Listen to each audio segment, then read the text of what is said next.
নমস্কার বন্ধুরা, আমি মল্লিকা BLOGFOODZ.com-এ আপনাদের সবাইকে স্বাগত।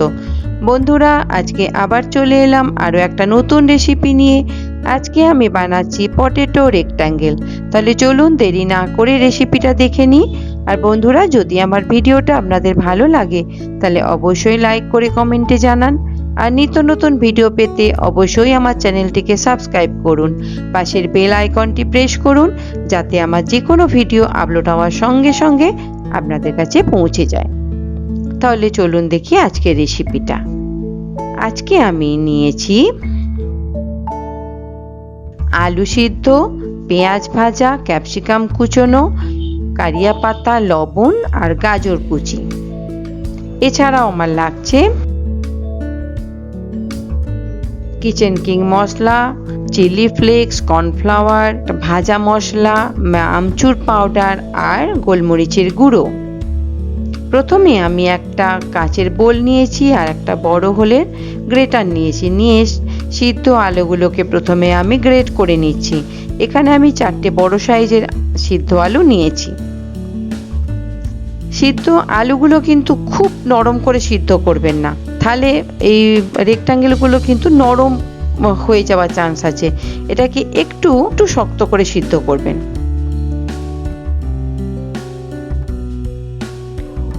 দেখুন আলুগুলো আমার গ্রেট করা হয়ে গেছে। এইবার আমি এই আলুর মধ্যে প্রথমে হাফ চামচ লবণ দিচ্ছি। লবণটা অবশ্যই টেস্ট অনুযায়ী দিতে হবে। আর দিচ্ছি কর্নফ্লাওয়ার। এখানে আমি কর্নফ্লাওয়ার দিচ্ছি প্রায় 3 টেবিল চামচের মতো কর্নফ্লাওয়ার দিলাম।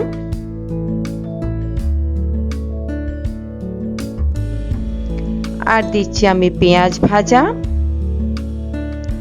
দিচ্ছি গাজর কুচোনো, আর দিচ্ছি ক্যাপসিকাম কুচোনো, আর দিচ্ছি কারিয়া পাতা। আমি 4টে কারিয়া পাতা রেখেছিলাম, সেইগুলো ছিঁড়ে হাত দিয়ে কুচিয়ে দিয়ে দিচ্ছি। আর দিচ্ছি এখানে ভাজা মশলা। ভাজা মশলা দিচ্ছি প্রায় 1 টেবিল চামচের মতো। আর দিচ্ছি গোলমরিচের গুঁড়ো, সেটাও দিচ্ছি হাফ টেবিল চামচের মতো। আর চিলি ফ্লেক্স, এটাও দিচ্ছি প্রায় হাফ টেবিল চামচের মতো। আর দিচ্ছি আমচুর পাউডার, এটা দিচ্ছি 1 টেবিল চামচের মতো। আর দিচ্ছি কিচেন কিং মশলা। কিচেন কিং মশলা দিচ্ছি হাফ টেবিল চামচ। এখানে বন্ধুরা ভাজা মশলা যেটা, সেটা আমি জিরে আর শুকনো লঙ্কা ভেজে গুঁড়িয়ে নিয়েছিলাম। আর এখানে কিচেন কিং মশলাটা যদি পারেন দেওয়ার চেষ্টা করবেন। যদি কিচেন কিং না পান তাহলে এখানে সাম্বার মশলাও দিতে পারেন। দুটোতেই একটা খুব সুন্দর টেস্ট আসে, একটা খুব সুন্দর গন্ধও আসে। এবার দেখুন, এটা আমি আলুর সঙ্গে মাখিয়ে একটা ডো বানিয়েছি। কর্নফ্লাওয়ার দেওয়ার জন্য ডোটা বেশ একটু শক্ত মতোই হয়েছে। এইবার এই ডো থেকে আমি একটু একটু করে নিয়ে রেক্ট্যাঙ্গেলের আকারে গড়ে নেব।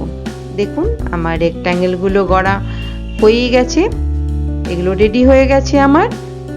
এইবার আমি গ্যাসে একটা প্যান বসিয়ে তাতে পরিমাণ মতো তেল দিয়ে তেলটাকে ভালো করে গরম করে নিয়েছি। নিয়ে তারপর এই রেক্ট্যাঙ্গেলগুলো এতে বেশ ভালো করে এপিট ওপিট করে ভেজে নিচ্ছি। দেখুন বন্ধুরা, এইগুলো কিন্তু খেতে বেশ ভালো লাগে।